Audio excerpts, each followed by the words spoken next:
নমস্কার, আমি জ্যোতিষতন্ত্র পি কুমার বলছি মন্ত্রের যন্ত্র থেকে। অনেক ব্যক্তি আছেন চন্দ্রের কুপ্রভাবে তাদের জীবন থেকে কিছুতেই সর্দি কাশি যাচ্ছে না। বিশেষ করে যা গরম এবং তারা ঠান্ডায় ঢুকছে, ঠান্ডার থেকে গরমে বেরোচ্ছে, এই জিনিসগুলো কিন্তু আমাদের সবসময় হয়ে থাকছে। আর এই থাকার জন্য আমাদের কিন্তু ঠান্ডা লেগে যাচ্ছে।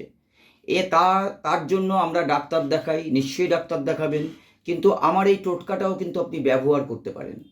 ব্যবহারটা হচ্ছে ঘোড়ার নাল, একটা আংটি করে আপনি যদি আপনার ডান হাতে বা বাঁ হাতে মিডিল আঙুল, এই ঠিক এই মধ্যমা আঙুলে যদি আপনি পড়তে পারেন, সেই ক্ষেত্রে কিন্তু আপনার সর্দি কাশি যেই পর্যায়ে আছে তার থেকে কিন্তু অনেকটাই হ্রাস পাবে। আপনি কিন্তু উপকৃত হবেন। আপনি করে দেখতে পারেন। আমি বলতে পারি 100% আপনি কিন্তু উপকার পাবেন।